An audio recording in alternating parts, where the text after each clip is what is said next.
Hello. Yeah, it's okay. Welcome to the the Currently Unnamed Podcast, where we put the real and the tea in reality. And you can always come to us first to quench your thirst. I am your girl, Lana, your resident evil diva. And I'm going to give the tea, spill the tea, and drink the tea because you know I loves me some tea. Her. And you know what I love more than just giving out tea? It is what I love the most. Well, maybe the most. My cup mug. Yeah. And you can get your cup mug at lanagcreations.etsy.com. That link will be in the description below. And we do ship internationally and domestically, so there are no excuses. Get your cup mug. Thank you, and period. Well, I'm David Healy, and I don't have a cute intro, but I do have a cute shirt. I decided to wear one of my favorite queen shirts. She's not French, but oh well. I'm wearing my Sapphira Cristal shirt. Yeah. Period. But yes, very excited to talk about this finale. Uh, Hello, bonjour, hi. I made it back just in time for the finale. I'm Logan Murphy. Say something gay. Gay. I was drinking coffee, and then the bottom of this cup of coffee was just real bad. I put too much sweetener in. It all turned out bad. So we're not drinking this anymore. I will say I do have a cute intro. I also have a cute fan. Le Grand Dame fan, of course. And interestingly enough, I also have a cute shirt and am conveniently also wearing, we did not plan this, my Sapphira Cristal shirt. Oh, That's We funny. did not plan this at all. That's I hilarious. think that's very funny. I had no idea. Right, me either. I had no idea both of y'all were Sapphira style. I had a Was bit your of an idea, Sapphira but I was like, Cristal merch, Lana? I'm not wearing that on the podcast, David. Fair. Thank you. I have a Sapphira Crystal bonnet, so. period. But we have, oh my gosh, y'all look at this. We have two, not one. We usually have one very special guest, but we have two special guests who are not really guests. Well, they're guests today, but they won't be guests later because they are now our newest members of our panel. And so we're gonna let them introduce yourselves, starting with Theo. hi everybody. Bonjour. I'm Theo. I don't have a cute intro or a cute drag queen t-shirt. Sorry, but I have still my drink because it's 4 p.m. here, and I didn't need my 4 p.m. drink, which is a peach Period. tea because I love tea. And yeah, I'm happy to share my thoughts, my unsolicited opinions about Drag Race. And that is We what we do here best, is share our unsolicited opinions. So you are in the right place. Exactly. absolutely, She is the absolutely. best, by the way. I love that. Peach tea is kind of top tier for me over here. Love that. And our next panelist. Hi and hello and bonjour. Hi, it's Misha here. Now I live in Paris. I don't have a cute fan, but I do have a cute intro because I think, just as Ruby Ocean taught us, I'm going to be rich and famous in no less than 6 months. And from which point on, that's you to decide. And now I'm drinking. Yes. I love it. I love it. Oh, I love it. As a huge coffee geek, I'm actually drinking tea specifically for the Cup podcast today. And it's a ginger elderflower tea just for the very occasion. Mm, Yeah. Ooh. Just like love. some granny tea in honor of the granny Mami Watta, which is not granny at all, but we'll talk about it later. We will We, discuss it at length because, baby, what? but but oh my gosh, y'all! First of all, I'm so excited that we are here talking about the finale of Drag Race France All Stars. What a finale it was! It was a lot. It was a lot going on, and we're gonna talk all about it. But before we get into it, if you're new here, we say first, thank you. Let me shower you with a little love. Hopefully it works. It did. And welcome to the cup. Welcome to the show. If you love drag or drag race, this is the place for you. Please hit the subscribe button right now so you can help us out and support us. We are on a mission here to get 1,000 new subscribers by the end of the year. We've already hit our first goal and we extended it. So we would love, love, love if you would help us get 1,000 more subscribers by the end of the year. So thank you for all who have subscribed. And to those who haven't, please do so. But we also have three other channels that we would love for you to support. If you're a fan of competitive reality television, At the Cup TV is the place for you. If you are a fan of Eurovision Song Contest, At the Cup ESC is the place for you. And if you happen to be a fan of WWE Wrestling, At the Cup Ringside is the place for you. All those links will be in our description below in our link tree. So click it, support, subscribe, because they are also on a mission to get 1,000 new subscribers by the end of the year. So that would be lovely if you did that. Our audio podcast links are also down in that description below. Click that if you need to check us out on the go. Our Patreon is there, open, ready for you to join. You get early access to certain podcasts that we have, that things that will come out later, and you get exclusive content and something that will never come out on the channel. You will get to only look to see it. So join our Patreon. Also our socials, at the cup, at the cup on Twitter, Instagram, TikTok, and Blue Sky. You can follow us there, interact with us, join us over there. And if you happen to say, you know what, like two certain people have done to us that we truly appreciate. You say, you know what, I really enjoy drag and drag race or television or Eurovision or wrestling, and I want to join the pod. You know what you should do? Just hit us up in our DMs at the Cup Pod on Instagram, because that's the quickest way to get in touch with us. We will get right back to you and let you know what to do to get you on this pod, because we are looking for new people and new POVs to join us on this panel. So if you feel like this is what you want to do, check us out, period. Now, this finale, I want this first off to say, I love a live finale. Love, absolutely love a live finale. It's great. We're getting live finales more and more now. We're getting another one in Brazil this season, so I'm very excited about that. We got France, we're getting Brazil. I love live finales. I love being in front of the people, the audience. I love seeing that happen. Was it a lot of fillers in this episode? Yes, because we were promised at the top of the show, like, okay, we're gonna have, after we saw all the queens come out and they're looking great, everybody looks amazing. We were promised that we're gonna get three lip syncs in this episode, two against each other, and then the two winners of that will lip sync for the crown. And I'm like, okay, they're probably gonna spread them out throughout the show. And no, no, no.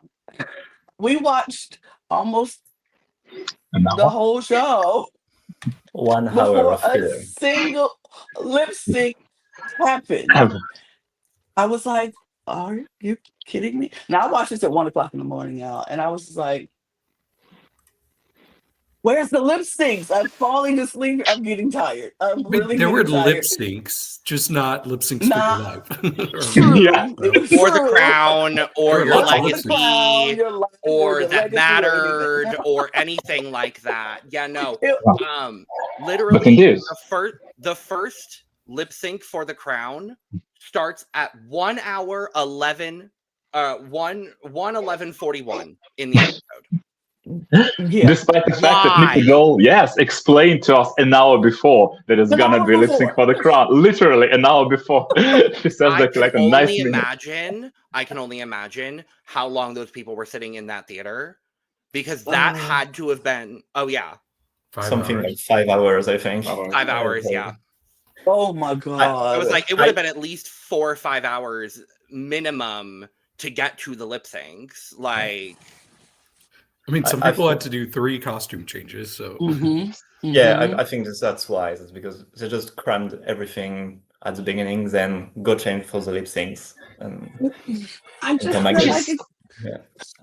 it could have been a better way to do that. Like, all the queens come out at the beginning and they do all little things. Even if they want to do a couple a performance of of the songs that they did throughout the Yeah, season, one no of that. problem at all.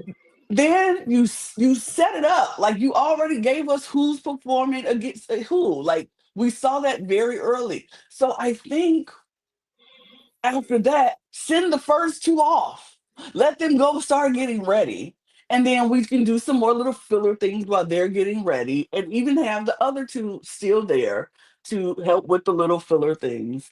And then you got montage after montage after montage after montage and song after song after filler. Nikki performed more stuff, Yeah. more things. And I was Well, like, Lana, you have to remember the entire reason we did it this way is because Lady Gaga had a video at the end. So the entire finale was just referencing club, another club, another club. It was performance, lip sync that didn't matter, montage, another montage, another montage, more conversations, another montage, not a lip sync for the crown. So that's why they did it that way, obviously. sure, whatever. Didn't need it. Didn't need any of that. I mean, it's not even the first time lady spoke in French. I mean, she speaks in French pretty often, and her French is quite good. Right. So. I'm like, even I've heard Lady Gaga speaking French before, so it's not that big of a deal for Lady Gaga to tell them to not screw it up, as they put it in the Don't fuck it thing. up in French. Cool, In great, French. love But it. they said, look, Exactly. as the translation was, don't screw it up. And I was like, we know she's not saying don't screw it up. Even in French, we know that's not what it's saying because we watched the show. But okay. Anyway. On that note, Yes, talk about it. thank you, because I'm sorry. So they mentioned who the company was that did the subtitling for this episode. If you at least in English. Now I can only speak on the English version. Yep, y'all, no. Tired. Why was mommy translated to mammy? Why was légendaire translated to the gardens? I loved this finale, the gardens. It was a great time. I loved every bit of it. What? That's crazy to me. That I think they do a lot to appeal to international audience. Even sometimes a bit too much to my taste. And it's crazy that they do some shitty subtitles and horrible AI dubbing. That's and that crazy. was that was the tip of the iceberg with it too. Like it was constant throughout the entire thing. Elips's name was spelled wrong. I think the entire finale. It was spelled with an E at the end the whole time. Like everyone like so many things were messed up, and I'm like, but you're gonna advertise your subtitling services? Okay. All I know is I was thrown off at the second they said mommy's name was Mammy, and I was like, look, I don't know what the French translate that as and how they take Mammy, but I know here in the US, I can only speak for me. I was like, not that. We're not going to call her a mammy, number one. Let's not do that. Let's not call Black people mammies in any country, in any place in the world, because honestly, not a good look. Not a good look. Not a good look. So I was just like, oh, okay. Taking it back a little, but it was a lot of things wrong in the subtitles, and I was like, well, can I tell you the funniest part? So yes. I'm the only person who watched the dub version, and it was an experience because basically everything they had a subtitle for, they had a dubbing for as well. So even things that were not being said out loud, like when it popped up saying like the subtitle company, you heard a voice say that as a voiceover. No. way. No. So some AI voice said gasp when there is like gasp. Yeah. Or like I don't crying in French. I don't know if that happened, but I think my favorite was during, you know how it shows like the intro video with like RuPaul's Drag Race, and it like shows the song and all that. So it showed that. I heard the song.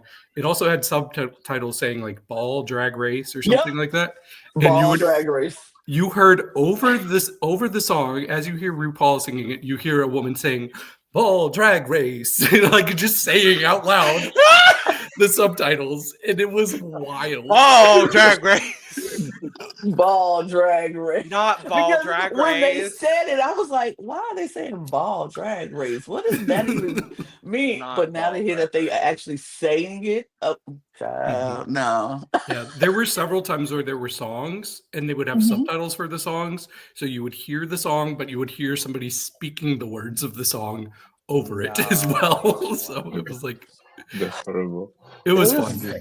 it was what an experience, I'm sure. Look, now I want to go back and What? watch it in the dub version so I can hear, I oh, kind of Drag want to Race. go Do it. back and Oh, watch Drag parts of Race. it in the dub. I'm not gonna lie, That but might be something I do. all of those things to say though, I loved this finale, and I do agree with your original comment as well, Lana. I love that France does a live finale. I love that we've gotten the live finale for France, and now with this finale, this being the first live All Stars finale as First well. finale of all I time. love, Mhm. I love that we're setting that precedent as well for France, and that kind of has become, in one way or another, part of their defining identity as a franchise, which I really love. Besides the fashion and the queens and just how spectacular all of the seasons have been, I do love that they have stayed dedicated to doing a live finale since they started doing it. So I think Mhm.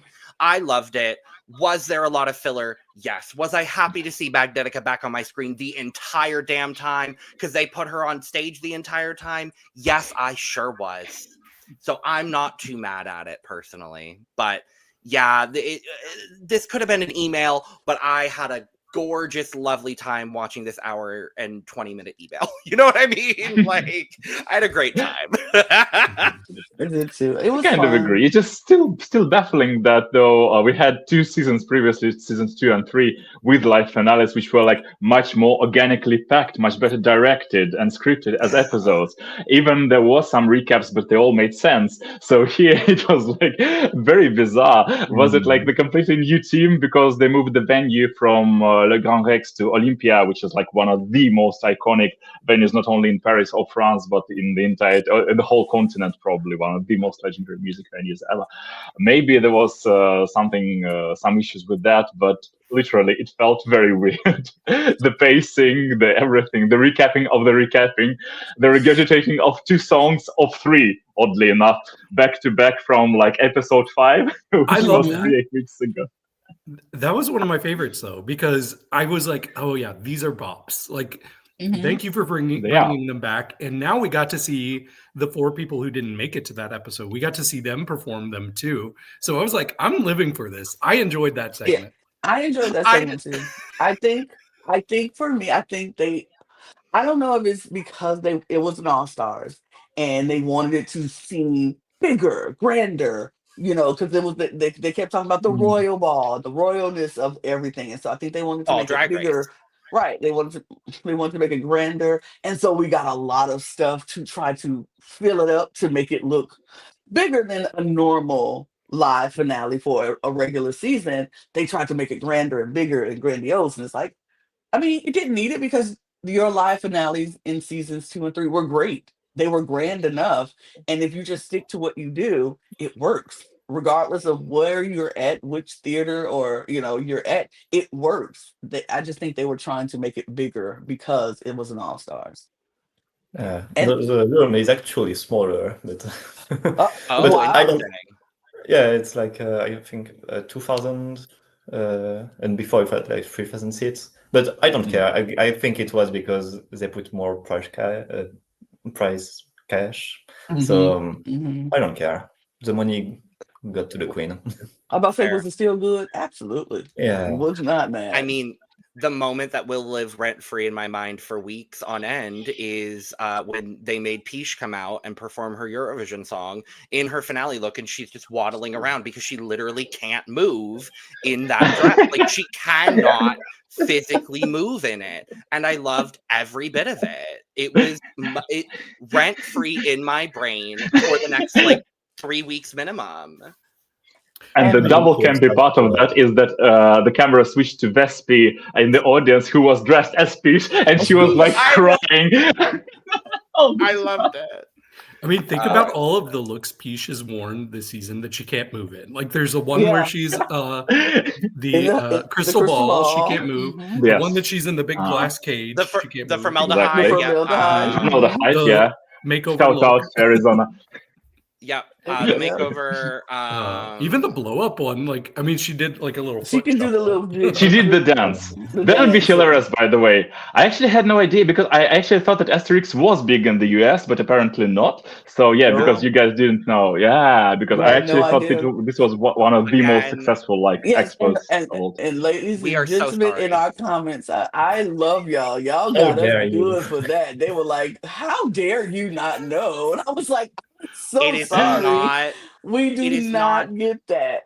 Afterwards, I went and looked, and I knew the reference in passing, but it was not a popular reference at Baby, all. I didn't know it in passing. You could have put that reference in front of me 100 times, and I still would have got it wrong. There was no Sure. in passing. There was no I had no idea, and y'all would let us know like, "Hello, this is key No, it's I fine. here." appreciated It's it. fine, but I it's huge. Thank It's you. Let appreciated huge, me go like look. for all around the continent, and not only, but the thing is, maybe in my mind, it's stuck together with Tintin, which broke in the US, Mhm. quite big because Spielberg made a movie about Tintin, and so I thought like this is like the second most, or maybe the first tied most popular comic book franchise in French language originally, though it was Yeah. developed by Belgians for Tintin, Yeah. but still, I mean, this like Belgian/French comic book school that. I kind of thought that Asterix would still be big in the US, but no. Yeah, Okay, no, I now we was learned like, that. I was like, Now I'm we so learned. sorry But the to dance this was not right. person. So sorry to you, Esther, because I don't know. I was like, I know now. I promise you, I will never forget it. From this point on, I will never ever forget it because y'all made me pay attention. But since we talked about Magnetica and their look and Piche's look, I think we should go to the runway because this is when we finally get to see everyone come out and show off their look. So we might as well do there for we're here.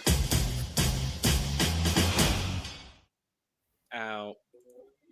Damn, Nikki is here. Look, I, I'm mixed about this look. Not gonna lie, I like, but then I don't like. So I want You to know don't what everybody you else don't thinks. like the Lakers couture that Nikki's wearing? I was trying to figure out what I thought of what this look reminded me of. Yeah, now that you say that, It's it's LA very Lakers much colors the that I Lakers can't like couture. anytime I see purple and yellow together, especially these two shades of purple and yellow, like my Very mind much. immediately goes to Lakers. Los Angeles And Lakers, period. I thought that was blue. it looks purple to me. It looks a little For purplish. me, it was purple as well. I agree. Yeah, We it looks second the purple purple. part, and especially when you look on her Instagram, it's definitely purple because she's like in all these flowers. I forgot the name, but yeah, I mean these are like very popular flowers which contain both yellow and purple, like violet specifically as a shade of purple. Pansies. So yeah, Kenzie, exactly. What did you call me? Yeah. Pansy doll, which is what Nikki is doing. That was the entire inspiration for the finale look. Not pansies, but yes. So what y'all think about this look? Because I'm on the fence. Me too. I have like to play the devil's advocate. I think the redeeming quality here is that it was designed specifically for big stage and for like looking from the back, where you remember to lock the doors when the audience collects there to reference Ben de la Creme. But yeah, I mean, because I don't know, even on her Instagram, even with all the flowers, which I adore, by the way, when each time I see them, like my heart pops. But yeah, it's a look. Well, what It's did you think definitely about this something. look? Taya, what did you think about this look? I really like it because I guess I don't think about the Lakers, but I actually love the yellow and purple mix usually. So that's why I like the pattern. Yeah, I think it's not mind-blowing, but that's what you'd expect from a finale look from Nikki, I think. I like it. You know whose combo was mind-blowing literally in these very colors? Bombay's chemical look. Oh yes. Correct. I'm gonna side with Theo here. I think I really like the look. Actually, I like the color combination, even though I do get the reference to basketball, unfortunately. But I really like it. I like how graphic the actual base dress is. And then I do love that we got kind of the fake out of the skirt at the start of the finale, and then she turned around and it was this fabulous dress, because we all thought it was going to be a big ball gown, and I like that part of it. I'm like, okay, cool. I like the ingenuity of this. It's not my favorite Nicky Doll look in the entire world, but it is a good Nicky Doll look for the finale. You know, she had several of them, but this was the look, and it's a good look. Mm-hmm. Yeah, so I pulled up the photo on my phone and it's absolutely purple, but I can 100% say it is blue on my screen. I put my phone up to the screen and it's completely different colors. So there's something wrong with my computer, I guess. But yeah, I actually, when I first saw her, I was like, oh, I don't like this. And then she turned around and I liked it much more. I just didn't, like, I'm not a big fan of like tulle, like ball gowns, you know? So yeah, I agree. I like the twist on it with having like this slim, like pencil dress. I don't know. Is that a thing? A pencil dress? It's a pencil pencil skirt. so There is such thing as it's a pencil skirt, yes, you know, for sure. That's what it's called. Yeah. But yeah, I liked it. you know, if you have pencil skirt, you can have pencil dress. Exactly. If you have Yes, a you t-shirt, can. yeah. You can. Honestly, now that I'm looking at it on the Instagram, I like it more because I'm looking at it more and I'm like, okay, I see the details. I see everything. I like the way the top like comes across and then Yeah. like it looks like it's dripping down That's what she instead said. of just Yeah. that is what she said. But I like it. I do. I like it more. And I like that the little details on the arm. So I like it more, Nikki, than I did initially. Thank you for putting your Instagram picture up because I like it more now. But let's get into the queens. Shout out to Drag Looks for these looks. We appreciate what you do because, period, I couldn't do it. Magnetica, I live. Would we score them this time? No. Okay. Yes, I lived as well. I live. I don't know. Who should? Who should go? Go ahead, David. Okay. Magnetica, why'd you have to do this to everybody? Why'd you have to start out with the best look? I'm sorry to the other 9 queens. Magnetica ended you all. This was. I love the monochromatic look. I love the size. The makeup is perfect. The wig is like incredible to look at. She just like can't do wrong for me. I was obsessed with this.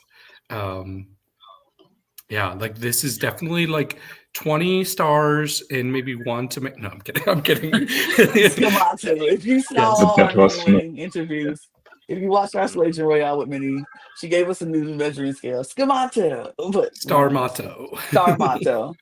But yeah. Logan, what about you? Endure. Oh, I think this is stunning. I mean, we knew Magnetica was going to come out with something absolutely gorgeous here. And she did. Conceptual, gorgeous, pink. Love pink. Love Yes, pink. love pink. Love it. Piche, what should I? She did what needed to be done. I mean, literally, the makeup, the everything. I mean, it's weirdly reminiscent because it's in some places it's more fluffy and it's more like frilly. It's weirdly reminiscent of this crafty look that Evie Oddly did on her season while she was completely pink, but in a much more like space fashion style, which goes with Magnetica. If I'm not mistaken, it's the same guy who also made many looks for Gaga during this era, Aziz Rebar. Shout out to Aziz on Instagram. I think it was him. I'm like 95% sure, but I will look up. And yeah, I mean, no notes. This guy literally came to slay. Period. She took a weapon just to say that was she was ready to do. Absolutely. Tell what you think. It's just beautiful. There is always very, very conceptual something with Magnetica, and we love it. The wig is crazy. It's giving a stuck chewing gum moment. No, but it's beautiful. I'm worried about her skin because I've seen a story. I think she uses spray cans, which are not made for skin. But maybe I didn't understand what I saw. But yeah, it's very, very cool. Her skin routine is like crazy good. Like when you take the like, yeah, Take care of your skin, Magnetica. But this is didn't expect anything less from Magnetica at all. Great. Let's keep it moving. Soa de Did we want to Muse. score those? Oh, are we scoring that? No, we don't do look over here. I forgot we don't do Right. look over here for All Star. Okay, Like you, okay. Let's not I do it. forget. I Also, forget. sorry to say Magnetica. It was like the first and the last time on the first picture when her mug actually looks like Sarah Forever's, which is weird coincidence, but yeah, she kind of does. Now that I thought about it, I can't I unsee can it. see that. Speaking of Sarah Forever, Yeah. was definitely missing from most of the like recap of the first 3 seasons, which I thought was wild. Exactly. They showed her She was like several times. I only noticed her at the very end. We saw her like twice. They had her bang moment Oh, like they halfway did? through. yes, Yeah, the they bang did moment have was that. nice. That's what I'm saying. I only saw it twice. Her But twice. yeah, and also her bang moment and also her glitter reveal look when she got Yeah. everyone like in the top 5. Yeah, that one when she revealed her face. But yeah, she could have been featured more. But maybe we'll see her elsewhere. It was a weird Maybe. recap anyway. But right, it was a real recap. It was like it. Well, all right, but okay. But scores, I'm going to give this a Scores. 99. 97. Theo, we'll just go around in a circle. Yeah, we'll just go around. 95. Okay, that's Yep. yeah, 95. I would give her a sensible clubby 96. And I will give her a 98. All right, now. You're all haters. Hello, a 98. I'm just kidding. I'm What? kidding. I'm kidding. Soa de Muse. What we think, David? We'll start with you. Yeah, I like this. It kind of reminded me of that look that Kitty Space and Cookie did in season 2, like a different version of it with the pink and black. But yeah, this was an unexpected kind of look for her. I really love this headpiece. I think there's so much detail going on. I love the feathers.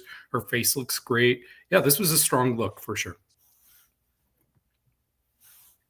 Yeah, it was not different for Soa, but it was unexpected in a really great way for me. I love this headpiece with all of this metal headpiece going on, then with the feathers, and then the hair is just, it's all so good for me. It's clean, polished, really well done, but that's what we know Soa to do, so I didn't expect anything less. Yeah. You're about correct. I mean, it's clean. It's kind of safe. Now that David told us, I really can't unsee the connection with the Dalida looks from season 2 because then there was the battle of the Misty Get. So that was her period of time when she was performing like this. Yeah, and it's kind of interesting because she never like explained any other connection. Maybe she will later on Instagram, but we'll see. Yeah, I liked it for her because she goes back to her cabaret aesthetic, I think, with these feathers and everything. It's as you said, it's something we've not really seen, but everything makes sense. Yeah, I like this from Soa. I thought it was pretty. We got some reveals going on with her. I enjoyed this look from Soa. I really loved the wig and the headpiece. I thought that it was a perfect like combination. I thought it was great. I thought Soa looked good. Scores. 83. 88. 90. 85. So said 85. Period. Yeah. Punani. Look, what do we keep saying about Punani's looks? When Like, she hit, when she hits, hit. she hits. When she missed, she missed. But Mhm. hit. Yeah, it was at this point of the show, I'm like, oh, they're all doing pink themed Me looks too. because the first 3, which ended up not being Love the case. pink. Yeah. Love pink. Love pink. Yeah. Love pink. Those early outs like all conspired. They're like, let's do Like, this. let's do pink. Yeah. See what happens. But no, this is incredible. Like, there's so many details. It almost gives me like a pink Bride of Frankenstein, especially with like the streaks going up the wig there. The dress is gorgeous. I love the material. Punani just knows how to bring it. Absolutely. When she does, she does. It's true. Mm-hmm. Is it like ecologically recycled like all of her looks? I guess it might be. It's again.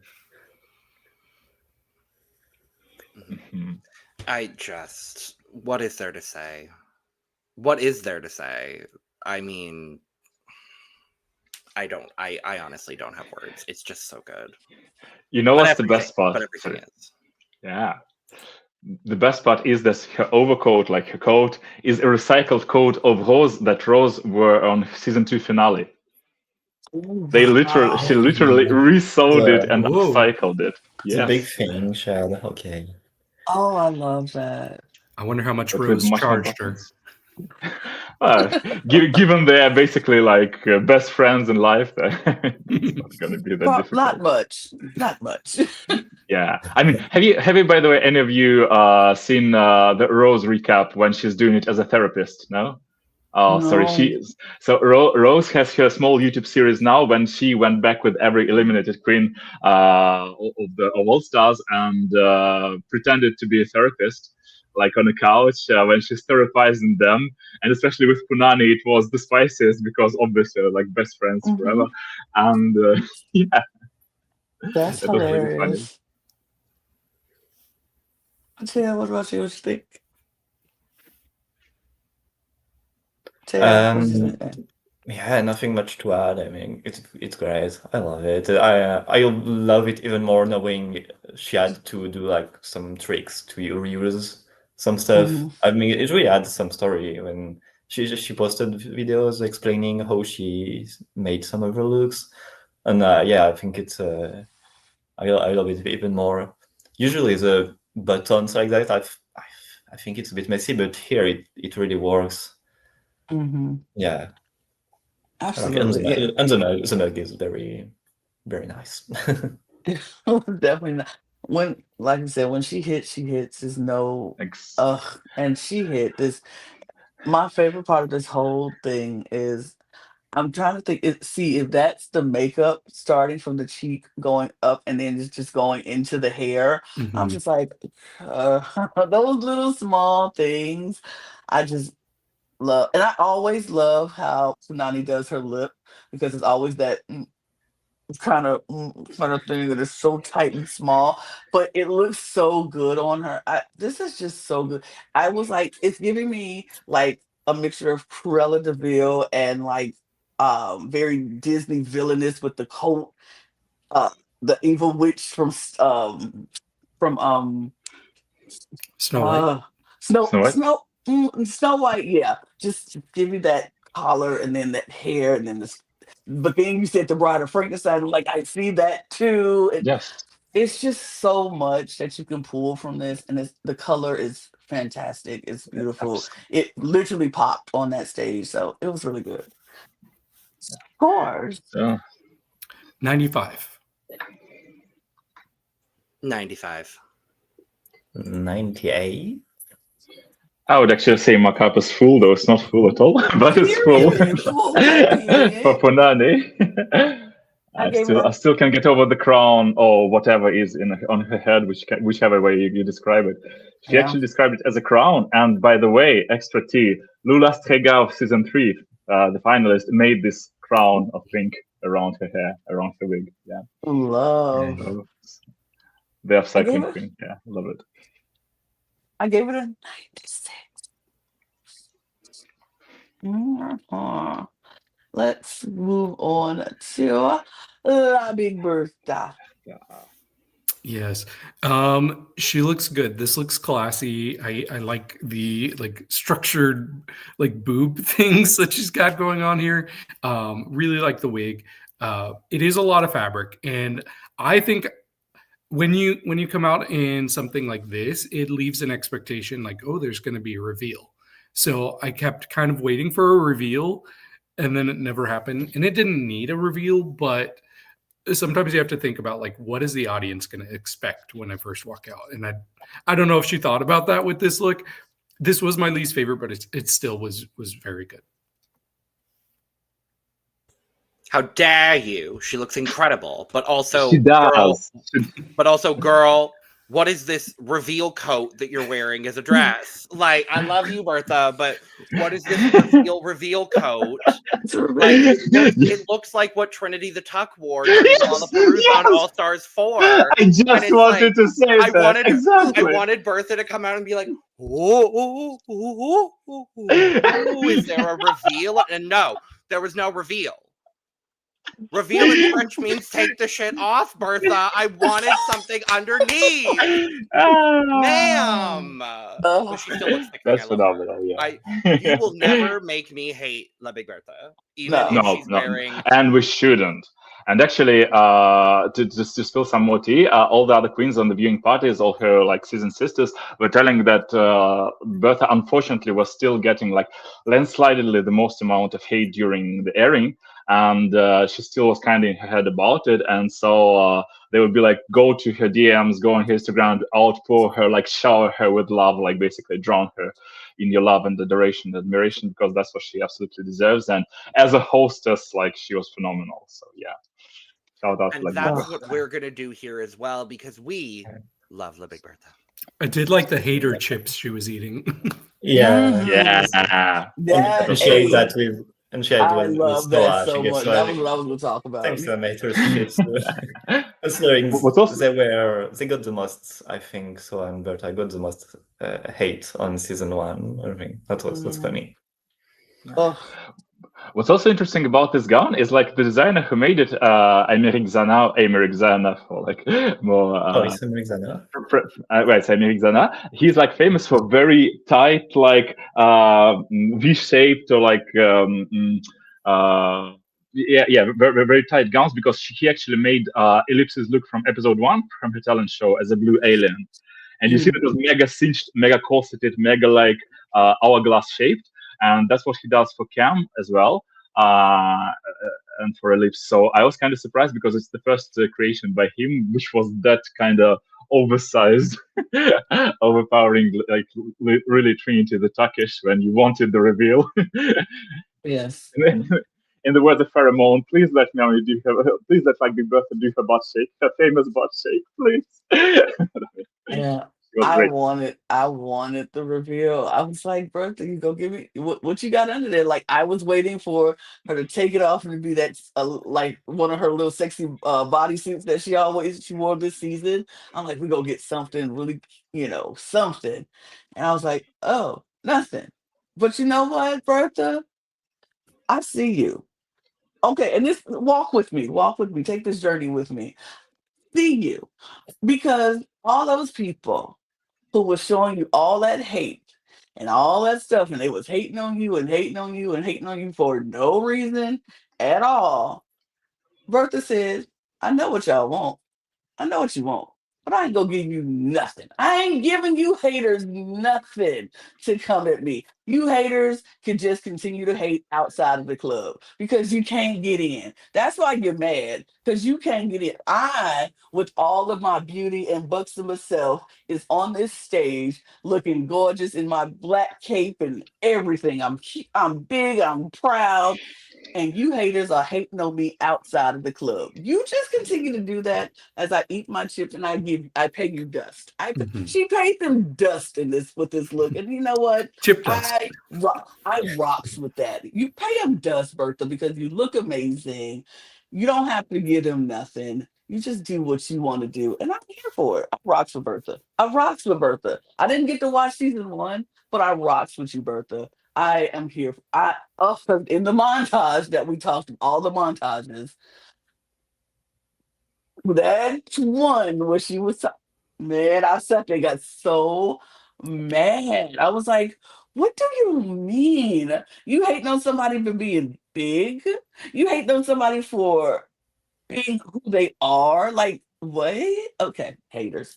And I'm glad she had the hater chips, and I'm glad she was sharing with Soa on the stage. I enjoy seeing that was key for me. Bertha, love it. Pay him dust. You owe them nothing. You owe them nothing. Mm. Yeah. Scores. Oh, scores though. 80. 81. Oh, 80. Oh, I can't be bitchy to her, especially because I told her that the cup loves her and would love her to join one of the missions 2 days ago. I would give still a sensible 74. Love Bertha to death. But you still get an 80 from me for paying them no mind. I love it. I love it. And also, Lana, prepare to be emotionally wrecked by the lip sync, which you've seen on the montage, the Bertha versus Lolita banana lip sync. Prepare for it Oh, emotionally. That's gonna be okay. intense.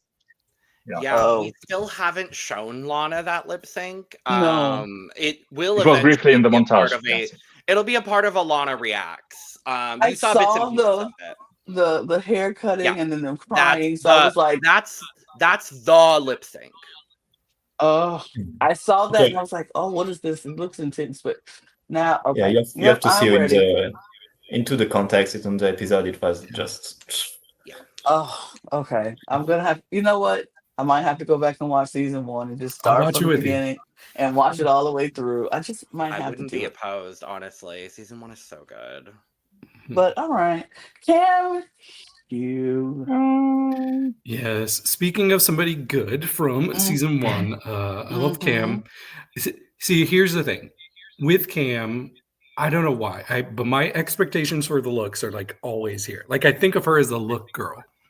So I was expecting something like absolutely incredible. This is very good, but it did not meet my expectations, unfortunately. I still really like the colors. The wig, like you can always expect to see a wig you've never seen before with Cam, and that's what I got. I've never seen a wig like this. It's it's like a bunch of ribbons of hair, which is really cool. So yeah, I liked it. I just wanted a little bit more. Still really like it. Mm-hmm. Well, it took 46 minutes for me to disagree with David. I think this is the single best look of the night. I loved this look. Oh. This was my favorite look. Mm. Mm. I love this look. It's art.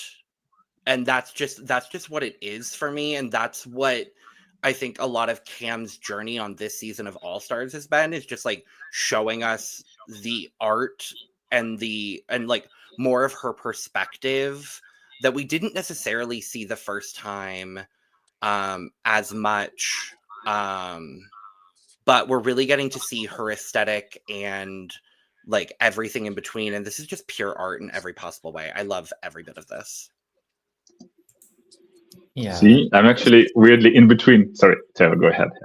Yeah, no, it's just so cute. Just look, I thought she looks like a candy. She's like the white candy with the little stripes on it. Okay, yeah, Yeah, Mhm. that's exactly what the name is not coming to me right now, but yes, I know exactly. Yeah, Harlequin, and that seems like it was the inspiration.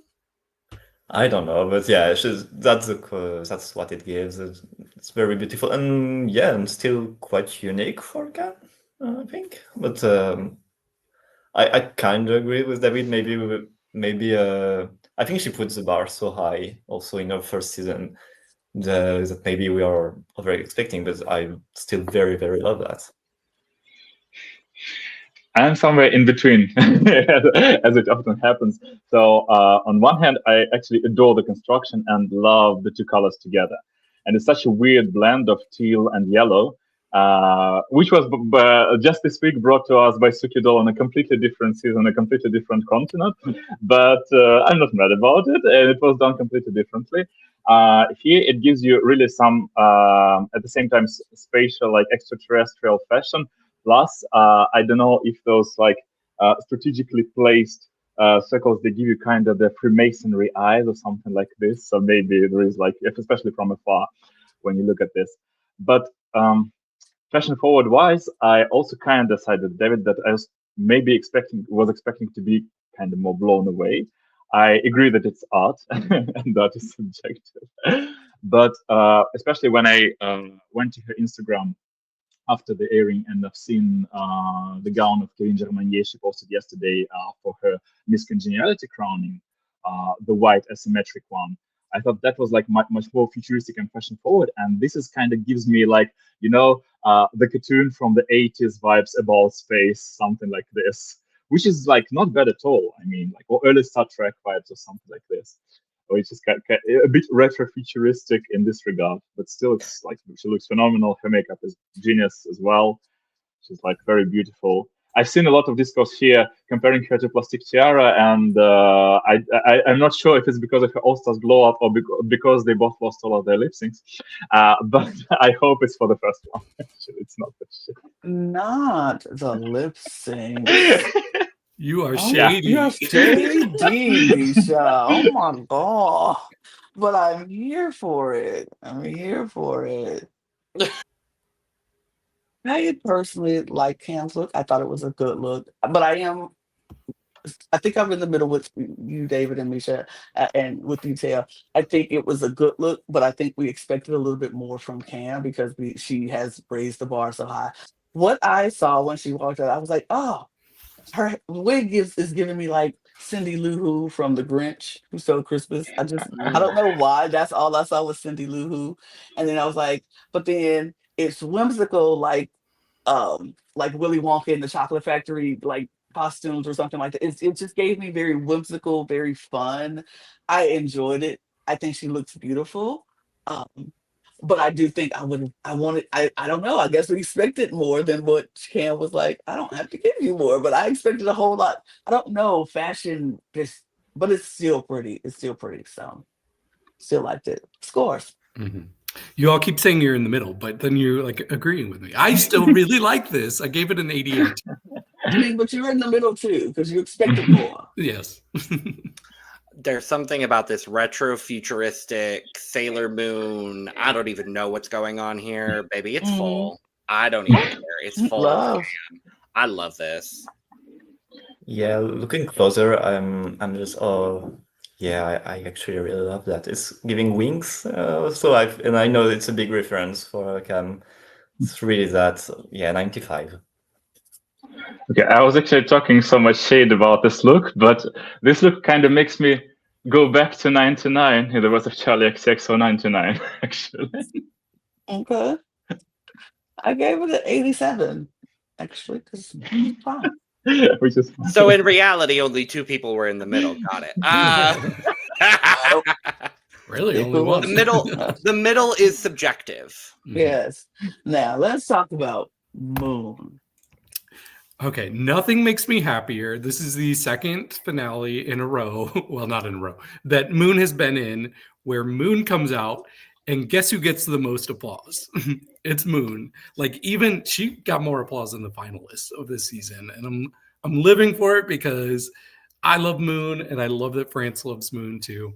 And she looks stunning here. Like, this is some of the best makeup we've ever seen from her. Like, you can tell she is just continuing to perfect her art, which major props for her for keep like improving what's already excellent. And yeah, the actual dress itself I thought was so classy, so stunning, so much jeweling going on. I just really loved it. Like, this is what I love to see from her. Like, she keeps me on my toes. Like, she'll do some really conceptual things for other finales and then come out in this glamorous gown and just kind of blow me away. So love this.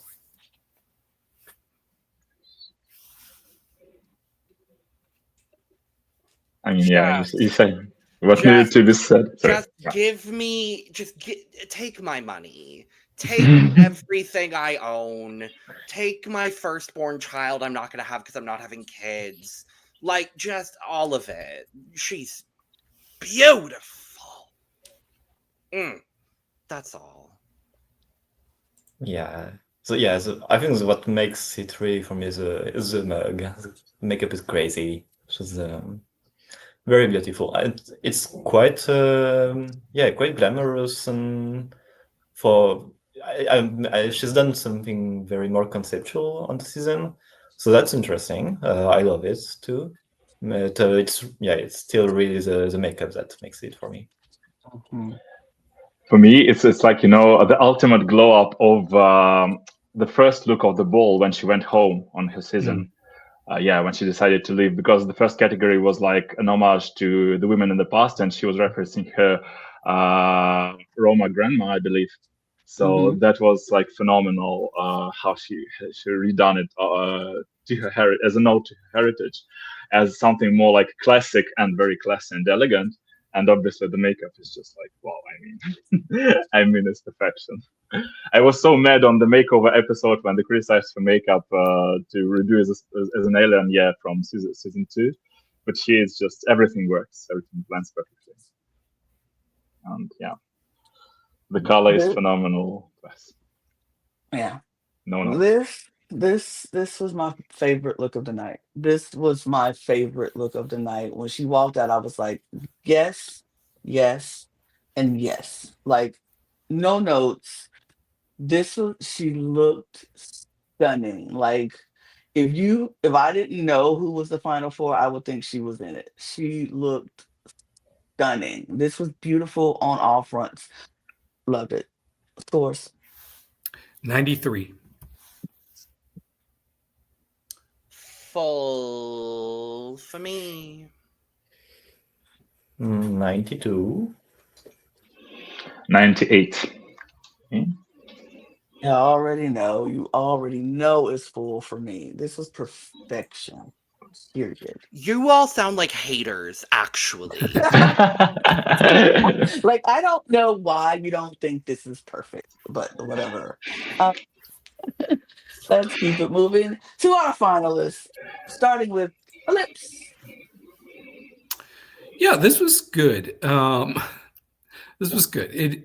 This is another one where I was expecting a little bit more, especially knowing she's a finalist, especially knowing she's had some really incredible looks this season. It was definitely an interesting concept with it kind of reminded me of those like upside down dresses that we've seen a few times. That was Mhm. really cool. Like it's almost like she's just like falling and you captured a still of like somebody's cape like flying behind her as she falls. Um, so that was cool. I think the actual dress part that she's wearing, I wanted a little bit more. That was a part that left me a little disappointed. But I still thought she looked good overall. I mean, the whole focal point is kind of this big back piece moment. So I didn't need the dress to be that grandiose. I do see what you're saying, David. My biggest issue is I just wanted her to be able to walk. The baby couldn't walk. I'm like, girl, it's a runway. You know you have a giant stage. Yes, I love the big prop piece. I think it certainly had impact, but I'm like, if you're going to have a big prop piece that you're carrying on your back, and then on top of that, you're in a skin tight dress you can't walk in, girl. Yeah, I don't know. I didn't care because I was too busy looking at her face to see she couldn't walk. No, I really liked it. I think maybe from the 4 finalists, I think that's the one that looked the more like a finalist look to me. Very something grandiose, a bit Mylène Farmer with the red hair, the white gown, and everything. So yeah, I really liked it. The thing looked a bit weird when it went down. I'm not sure what was supposed to happen here, but I still very liked it. I'm actually, yeah, I'm not exactly on the fence. I was expecting more, definitely, as David said, because Elips have given us so many amazing looks, including this finale, by the way. It kind of felt to me, though I agree with Theo that all 4 finalists were kind of maybe more preparing for what's to come, for what we'll have as reveals, as looks during lip syncs, Mhm. whatnot, because their first looks was like kind of an amuse-bouche, to use the French word here, to like an entree to the next dishes. That said, her face looks phenomenal from any angle. Literally, the Mylène Farmer reference, by the way, to which the lip sync to which she went home originally in her first season. Yeah, it's also great because red suits her well. And though Paloma specifically made her connection with Mylène Farmer her brand, Elips can also like ride this wave phenomenally well as well. I do remember then when you were actually reviewing season 1, there was somebody who was comparing Milan Farmev to Reba, but it's just a visual comparison because they have nothing. They're like nothing alike as artists. It's like, oh my god. I want to say that was Eris. Mhm. When in doubt, can blame be true. Eris.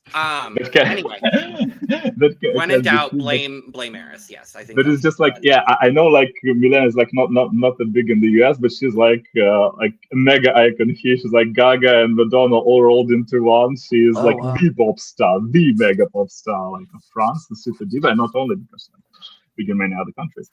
And yeah, I mean that signature makeup kind of brings it all together. I mean that's really the pop star level. The dress, yeah, I did have an issue that she couldn't walk in it at all. Maybe she wasn't literally like thinking, yeah, I'm not lip syncing in this. Don't worry. Maybe that was her that process, because otherwise this fringe looked, to quote Logan, beautiful. Just not very walkable. Yeah, I agree with David. I think the dress. I guess, and I kind of agree with Logan too, because the focal point is not the dress because of the big back piece or whatever. But I still wanted something else in the dress. I don't know. So it's like I know it's not the focal point. I know it's not supposed to be, what I'm looking at, but I'm looking at it because number one, you can't walk. Number two, it's once you turn around, that's all I see is this dress, and it just wasn't giving me anything. But she looks beautiful. She looked beautiful in it, and even if it wasn't, anything spectacular, but she just looks beautiful in it. And like I said, you're not going to beat the face card. You're just not going to do it. It's beautiful in any angle, so I love it. Scores. 84. 89, because she still looks stunning. Mhm. 94. I would give it a sensible 92. 87 for me. Yeah, not to be a shady bitch once again, but on the last pic when you see it's like an upside down umbrella, that's what River Medway should have done on the episode she went home. Mm. Mami Watta. Doing a Okay. reference look. Yeah. I was always the biggest defender of the original concept. I kind of liked her SpongeBob look from season 2, but this is so much better. I really love when a queen does a redemption look, and man, this is how you do it. Like everything looks so cool here. I really like the pineapple house wig that she's got going on. It took me a second. I was like, what's going on with this wig? And then once I realized, I was like, wow, that's so cool. But the biggest gag for me was when I saw her coming out with her face painted yellow, and then she just took it off. We've seen a few people do face reveals, not very many, but this was the best one I've seen because I did not see that coming at all. Didn't clock it. It took me off guard, and she went from one stunning face to another stunning face. This was absolutely one of my favorite looks of the night. Come on, revenge SpongeBob dress. Thank you. I love this. I loved every single bit of this. This is my childhood. So I loved every single bit. I love every iteration she's done of it. And I do love that this is the first bit we get to see from her in the finale. So I was just absolutely thrilled to see this. I do think on that point, David, I think her and Black Peppa are the two that have done the best face reveals in Drag Race. Yes. In my opinion, at least. In my opinion. But yeah, so good. Yeah, it's very. I mean, everything is very well thought. The shape with the hips, the wig, everything. And I love that. That's a side I think we've less seen this season on Mami Watta. She's a shit poster. If you've seen her Twitter accounts, that's crazy. Her snatch game in her season was like that's some weird internet reference for gay Twitter. Like, yeah. And I'm glad she just brought that back for the finale. She's one of us. She's just one of us. At the end of the day, Mami Watta is just one of us who just likes to shitpost. And hey, I love that for her. She does that beautifully. I absolutely adore this look. It's one of like the top three looks of the night for me. I love the asymmetry of the white, like semitone shirt on her. It's like so funny. It's like SpongeBob is growing up of this is the liberation of school because with her socks, it also kind of gives Heathers but liberated. If SpongeBob was a Heather, he was just gone totally raw, like Lindsay Lohan raw.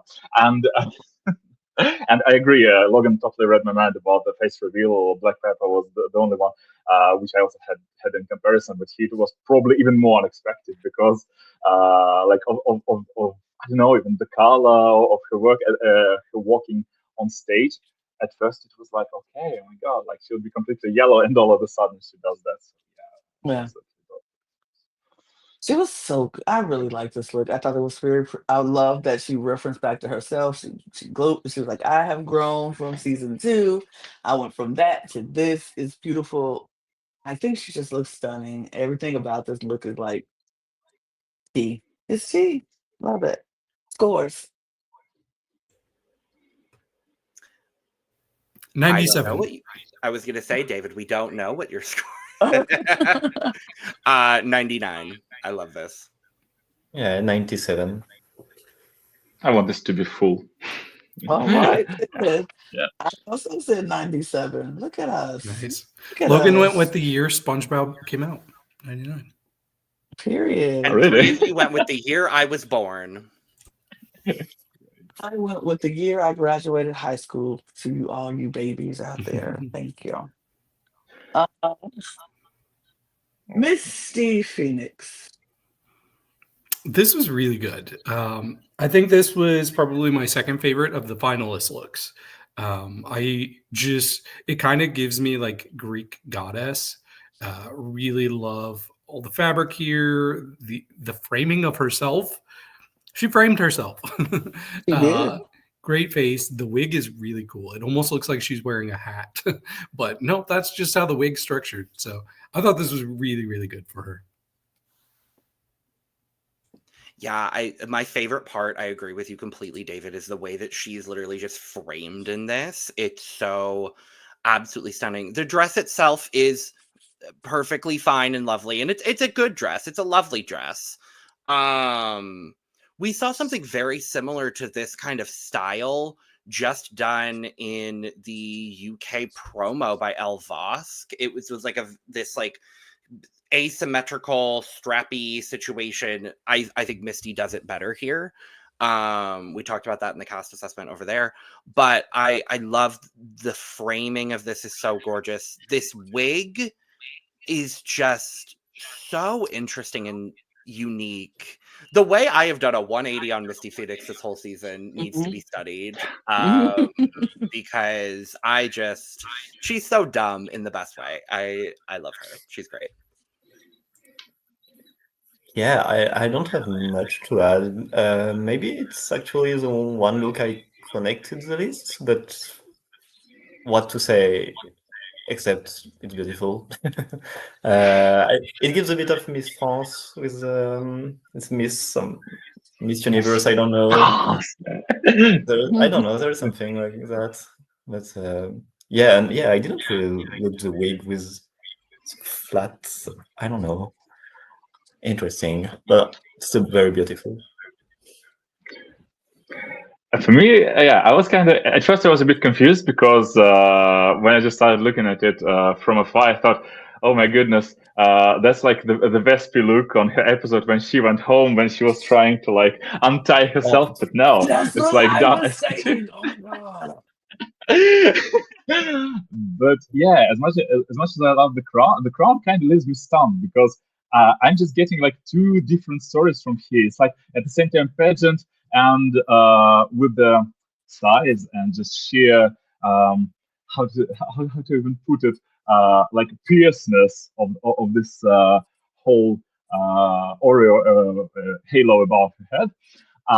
it kind of gives me, prom goes to Midsummer, the movie.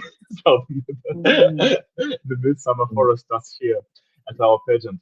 But no, otherwise she looks phenomenal and stunning. I totally agree with Logan that the season as a whole, she was like phenomenal.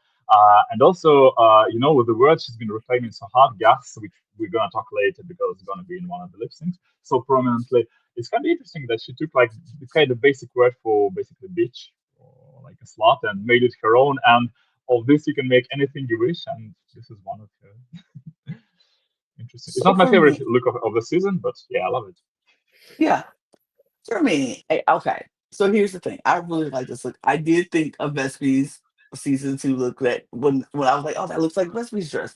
But I agree with you. It's telling two stories for me. It's giving very pageant, like, very like, very pageant, like, but it's also giving me like national costumes in a pageant. When you see somebody come out and they have the big headpiece, the big brown thing, and they have their props, it's giving very national costume for a pageant, but in a very pretty way. Interesting, like it's like the wig is telling me something like maybe it's something if I didn't know where she was from, like it's a cultural piece from her country, and maybe it represents a certain thing, and then the halo thing. It's giving me very national costume, very pageant, but I still like it because it's very interesting and unique and different. Like I've never seen a wig like that, and like I would have thought it was a hat, but it's a wig, and I'm like, oh, I've never seen anything. It's interesting. So I liked it. I thought it was very interesting and pleasing to my eye. So I enjoyed it. Scores.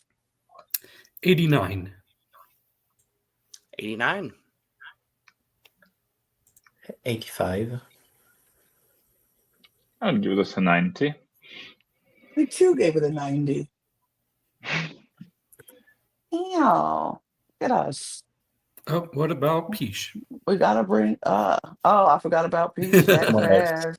Not me hitting the thing. That's weird. That's weird. Should That's have. not that, but let's keep it moving. I guess when my thing will tell me. There we go. Peach. Oh, What goodness. about Yes. Peach? We didn't forget about Peach. Yes, I did. I forgot. Sorry, Peach. I did. I'm sorry. But David. Yeah, I like this.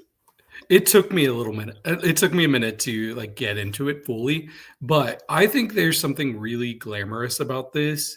In She still like keeps her campy edge with bringing this fashion lens, like the oversized kind of coat or shirt or whatever. But she's like, I'm gonna go oversized. So I thought that was really cool. The wig looks great. Her body looks great. Those legs, look at those. So yeah, this just felt like a fashionista moment. I think I wish there was a little bit more mobility in it, but other than that, like this was really good. I think this is one of the dumbest things I've ever seen, and I'm absolutely living for it. And it will live rent free in my brain for the next 3 weeks. This is just dumb, stupid, beautiful, and stupid. I don't need there to be mobility, except for that one dance moment where she couldn't dance. But that's just because they literally were performing. Otherwise, she could walk perfectly fine in this, but I think it's just so dumb to come out in a giant oversized sweater. I just love how beautifully maximalist Piche is in the best way. It's so just, I love it. Yeah, I was wondering what is she going to do for the finale, because for the Will season, there was a lot of criticism, and I kind of agree. It was a lot of big box looks and everything, and either she double down or she says, "Oh no, I'm going to show something fashion," and she did both, kind of both. So she brings something very big, but yeah, it's a fashion piece. What else to say? I love it. It's a smart choice, I think. Smart choice wearing Kayona's outfit, but that's, I've seen that on Instagram as well. Okay, I'm not. I don't know if she knew, but maybe that's a coincidence. We don't know. Maybe we don't know, or maybe they have the same designer. Who knows? Yeah, exactly. Who Logan, knows? you're muted, but I understood instantly the reference. The With how thing is, many yeah, it times was. she's referenced Kiona this season, I don't think it's a Yeah, coincidence. actually, when I was watching, like at the viewing party, my very first, which I shared like with my neighbors, which I thought seeing this was that she decided to take revenge on the Demazu Couture runway in the Music Drug, the musical episode, which was one of the two episodes of her season when she was absent. And so maybe she was like, "Oh my God, I don't have to do the oversized couture, oversized fashion. Didn't get to do it on my season. So I'm gonna do this right now." With the help of Wine Santo, and Victor Wine Santo was the guest judge on the episode she came back on season 2. That was this lovely twink with the pink hair, who was just like Mhm. one of the guest judges, guesting over glitter on Sarah Forever. So yeah, maybe it is this coincidence, and also yeah, interesting that she follows in the path of Kiona, and also apparently in the path of Raven, given the spray tan. I've never seen I've never seen Piche this tanned in my life. Baby, the skin was glowing. The skin was glowing. I was like, all right, Peach, work. It looks phenomenal on her. Yeah, it looks pretty good. Normally, I'm just like not a sucker for plain white or plain black. Just those primary colors, but she is phenomenal. Yeah, I really love the piece. And yeah, Yeah, I thought this was so crazy, so silly, so stupid, but in the best way. Um, I was like, okay, legs, you better pop. Like it was everything about this when he came. I was like, you better work. Like this runway, it looks so good and stunning. I love the wig. I really do. I think it was so well done and put together. Everything about this looked good. Like, yes, we've never seen Peach this tan before, but I think it works. Like this because it looks so good on the stage. The light was hitting it. It was shiny. Like skin was skinning. The skin was skinning, and I was like, that's how I want to go out onto the runway. I want my skin to just pop. Baby, it was popping. It was good. Legs look good. I love the oversized coat. It just looks good. I loved it. Scores. 86. Full. 90. full actually. 92. So we said goodbye to Logan because we had to. It was time to go. No, we voted them off. They lost their lip sync and they had to go. Sashay away, Logan. I'm sorry. But no, other things. But let's get into the next part of this, which was the reveal of Miss Congeniality. And we saw that the Miss Congeniality was voted, of course, by the girls, and they have voted that Miss Congeniality to be Kam Hugh. And I was like, hey, good on Cam. Good on Cam. Did anybody think it should have been anybody else or Well, I don't think it should have been anybody else, but I or could expected have it to been? be La Big Bertha. Uh-huh. Mm, Yeah, that was a me great choice also. too. Actually. Yeah. Yeah, either way. Yeah. But I like Cam, so good Yeah, on her. Absolutely. She It could have seemed been very Moon 2 happy. times in a row. true. I would have want that. True. I thought they were going to do that too. I was like, is it going to be Moon 2 times in a row? Because Cam wasn't Miss Congeniality. What and was it a Big Bertha? It I was think it Elips. was. Yeah, it was Oh, a was it lip. Lips? Oh, okay. So yeah, she wasn't Yeah, going to it do it. was Elips, a Moon, and for season 3 it was the oh my God, Les Réunions. Yes, exactly. Yeah, it was Norma Wow. Bell. Norma Bell. That was Norma fun. Bell, yes. But yeah, so I love that for Cam. She was very happy and very grateful. So I love that for her. Um, then let's go on to the other performance. Oh no, the conversation with the queens after she let the finalists go. Finally, they can go and I guess get themselves ready. But she had the rest of the cast there, and they had a little conversation about different parts. I don't have a whole lot to say about it except yeah, I know y'all had something that y'all want to talk about, so we can talk Yeah, about that. the only highlights I had, of course, we already talked about it, was seeing Vespi there for Piche, looking like Piche. Like So this. that was really cool to see. I know, like, I still don't understand. Are they dating or are they not? Or are they just really good friends? I don't know. It's They're still not working confirmed. together, at No one least. knows. But other It's than none of that, our business. Look, it's none of our exactly. business. Exactly. Other than that, I think the big moment for me, I'm glad they saved her for last, was Misty. Well, first she had the reference of her being, how do you say it, Garce, which we talked about as well. Gus, yeah, Gus, Garce, yeah. yep. So I had to look up that because they didn't translate it to anything on the dub version. So I had to look it up, and I was like, oh, bitch, okay, that's fitting in a good way. But then we got the really emotional moment with her dad giving her some words, but then he passed the mic over to her mom to talk. And I thought that was really touching. You could tell like that Misty was like really emotional about hearing her mom just show support like that. So I thought that was beautiful. I thought we were talking about the conversations with the rest of the queens. Uh, but yeah, Oh, that was also part of the sorry, I thought you meant the conversations. conversations Conversations, yeah. Skippy had. No, I Yeah. was talking about with the eliminated queens, but with Soa's Free Palestine speech and Free Palestine, Free Congo, Free Sudan. Done. yeah, Sudan. I love that because yes, we Yeah. this is the type of platform that these conversations need to be had or said, so people know like yeah, these places are going through a lot right now, and we support them and we support them being freed and all of that, like all of these dictatorships and stuff. This I'm sick of it. We gotta we gotta do better. So yes, I love that someone was able to use her platform to spread that message and wasn't ashamed to do so. So I love that. But I did also love the conversations with the finalists and the people who were there to support them. Seeing Misty with her mom, we saw Mama Watta, Mama Watta. Oh Lord, my brain.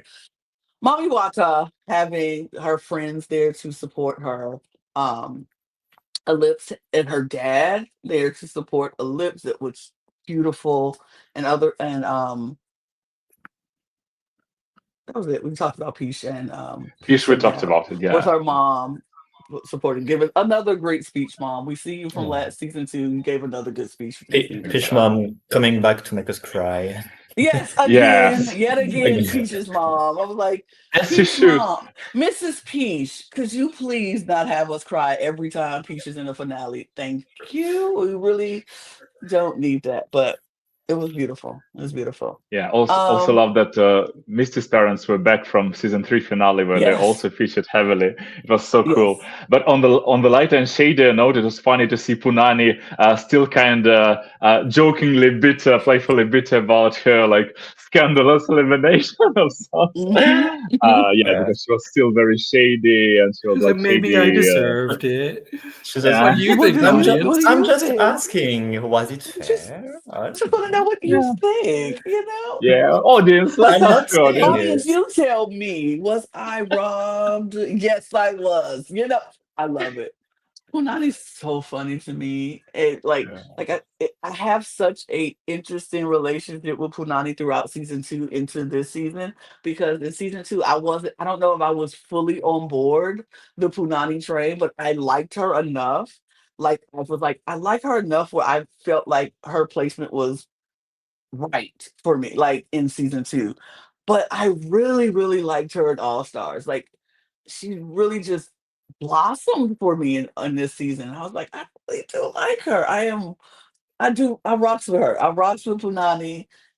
When she hits, and she's been hitting a lot in this season. It's been more hits than misses at all. And honestly, I'm trying to think. I don't even think she missed for me in this season. Maybe one slight miss, but I don't really think so. She kind of ate this season up for me, and she's so Mhm. funny. So She is.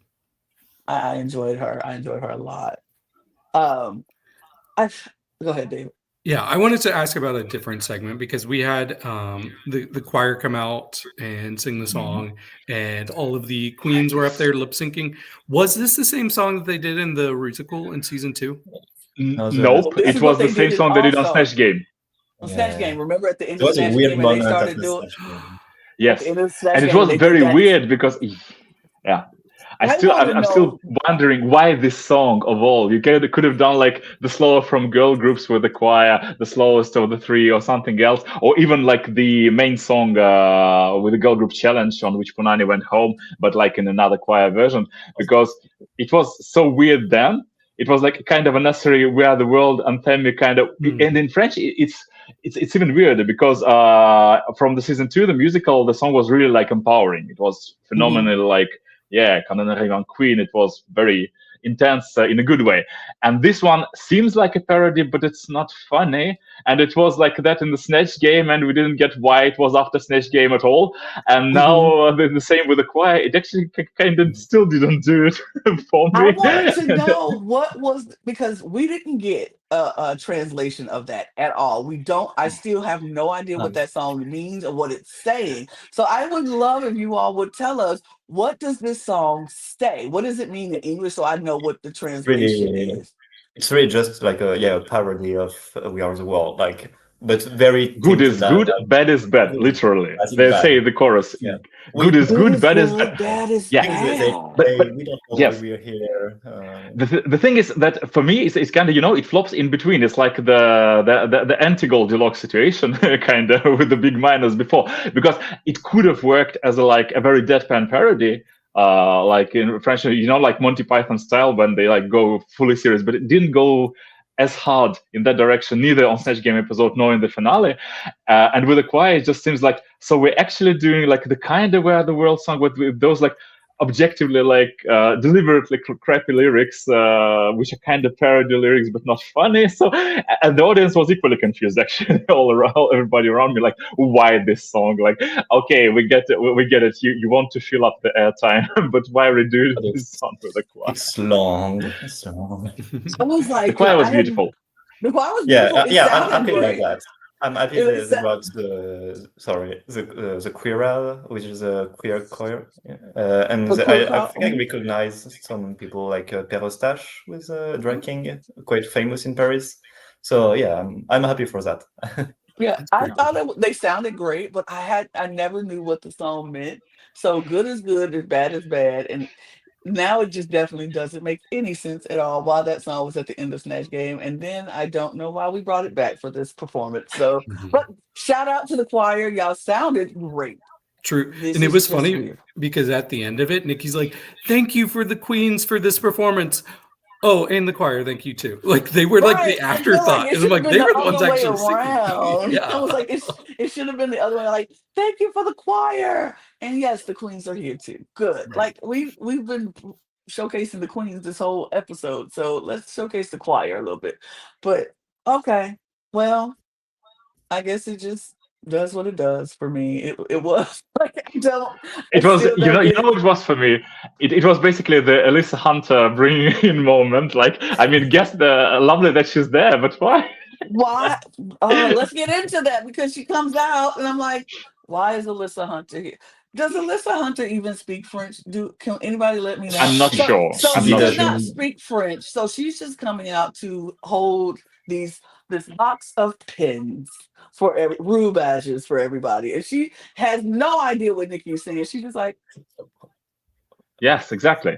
I mean, maybe she does That's speak some positive. rudimentary French because you remember one of the last finales. I forgot season 3 or season 2 when Jackie Cox was brought in. At least she speaks good French, so that made sense. But there was also Jen. So Nikki was like, "Oh, I'm just shouting out my good pals from season 12. Here's Yeah, Jackie that and made Jen," and sense. they They just, were on the same season yeah. as Nikki. At least, yeah. And one of them does speak French pretty well, at least for Jackie. I don't know for Jen. But with Alyssa, it was like, yeah, totally random. That's it all was bad. very random. I was like, well, They're okay. just bringing back all the Alyssas for the finales, so maybe they're they're like, Yeah, oh, we meant justice to for send Alyssa the invitation to Summers. Alyssa Edwards. What the Oh, heck? we thought Alyssa Edwards was coming and we got Oh. Alyssa Hunter. I'm so pissed. But she's You here know what it was? now. It was there, Bob the Drag Queen moment when he said Vivian Pinay won the lip sync. Oh, Vivian Pinay! Vivian Pinay! I don't know. It was weird, but she gave everybody got a Rue badge for participation. Right. Hey, And you know what? Moon, you Good got for your them. badge. I'm Moon not got sure her they got badge. the money with that. No, Uh, there's no money with that. I they don't could think. sell them, sell them, and get their own Sell money. them or sell them on eBay or something. I don't know. But we finally get to the first lip sync of the night. I'm sorry After- I'm sorry to cut you off, but we do have to talk about something else before that. Oh, the song. I don't- Nicky Doll song. Yes, Nikki's. Oh, I don't look. performance. Nicky Doll song. Okay, Nicky performed a new song. Yay! Yeah. It was catchy. It was It's so fine. catchy. I really thought the song, like, I was like, this is one of the better, like Rue Nikki contestant songs that I've heard in a while. Like, I haven't heard a lot of Nikki's specific other than what's been on the show, but this was kind of a hit. Yeah, I mean, for me, still the catchiest part was the George Michael sample within. Shout out to like the queer legend here, yeah, because it's heavily based on "Flawless Go to the City," his song from his last album, before his death. But yeah, I mean, the song was a song. I know some drag queens afterwards reacted to it like, "Are you one of those 6 people who done this song?" That wasn't a viewing party, but actually, yeah, I mean, it's pretty nice. On the other hand, I think she did have better songs, and Drag Race France had better songs for all contestants. Like I'm thinking even of Sequoia from season 3, which was in the top 5 challenge, and it was like kind of much catchy and much summery, but still it was nice. No complaints. Yeah, Go ahead. Yeah. I don't have nothing to add. Just I'm not about to say me either, because I'm like, It's nice to see Nikki. I mean, we had a whole hour. She could have performed this song any like. I was just ready for the lip syncs at this point. I was like, I'm ready for the lip syncs. I'm ready to read these lip syncs so I can go to bed. It's 1 o'clock. It's almost 2 in the morning now for me. I'm sleepy, but no. It was fine. Nikki's performance was fine. And Paloma Now, looked great introducing her. Paloma looked good introducing her. Yes, she And did. she was shady as hell, and she was funny. She was very funny. I don't know if it translated well with the English dubbing or subtitles, but she was shady saying that she looked better than all the queens of seasons. Every queen here looks good except for queens of seasons 2 for some reason, which was kind of an interesting shade from her part. 2 and 3, right? 2 and 3, right? Yeah. So just first 2, and then after a pause, and 3 as well. Then 3, right? Like I think she was coming for season 2 Nick for a minute, and it was like, oh yeah, and 3 too. By the way, I was like, I see you, Paloma. I see what you're doing. But It's part of Paloma's brand to make sure everybody knows she's the best and she's the first queen. And I love we that. definitely saw it when she was on the show this season. I was Actually, like, okay, I want to compliment something really quick about Paloma, that the stage lighting, how it changed specifically for her entrance and her speech, was like super cool, because it became like something totally different. And for a moment, it like blinked. For a minute, you could see it was like shooting from a completely different stage or whatnot. So it was like really cool moment visually. absolutely. Wasn't But darkness. we finally get our first lip sync, and Yes. finally, And the wheel has spoken. Yeah. The wheel has spoken. The wheel has spoken, and Yeah. we have our 2 contestants coming out, which is Elips versus Piche, and 2. Yes.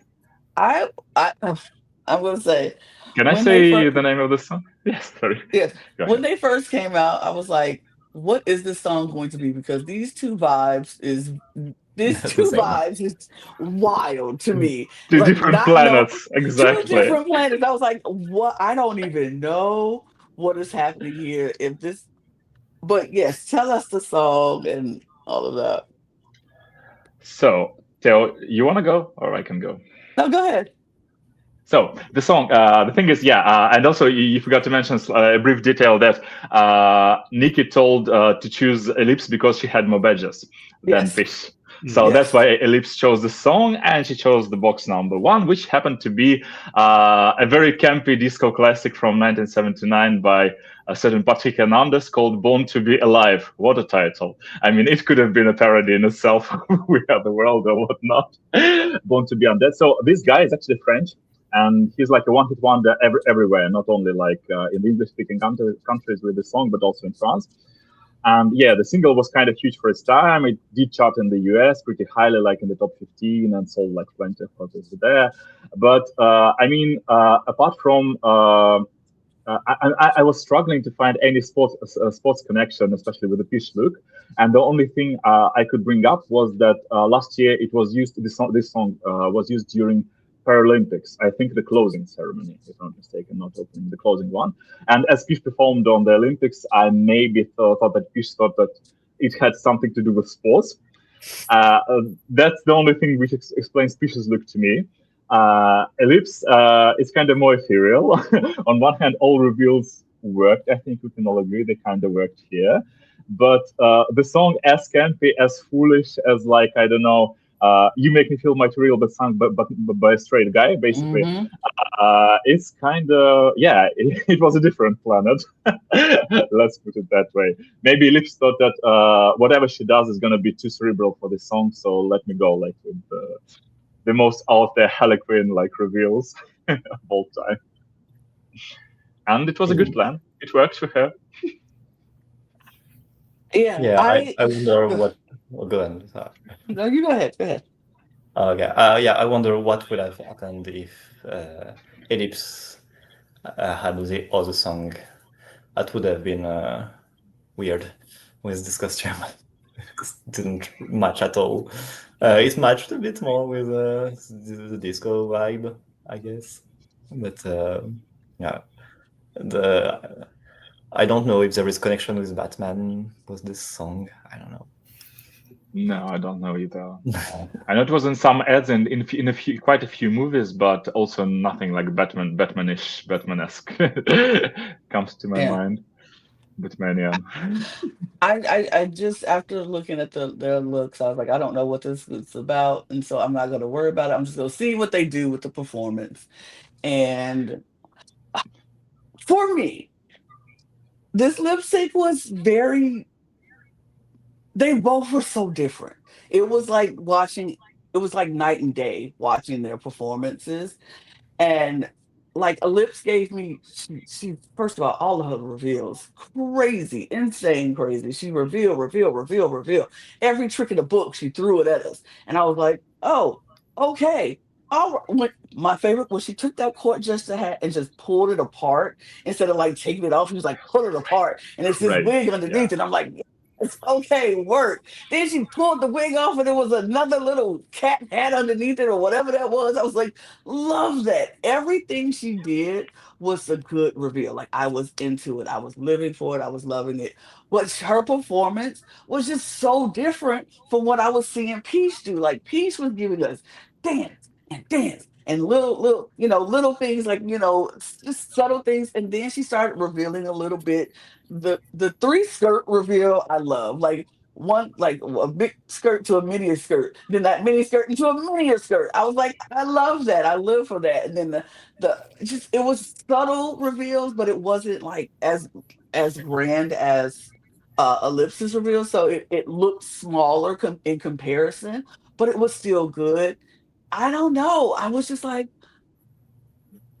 do we like, is Ellipse taking the lead for the tricks that she's doing, or is Peach taking the lead for the performance that she's doing? Because both were good, but just in different ways.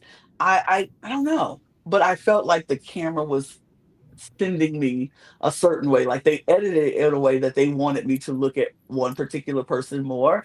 But I thought they were both did pretty decent.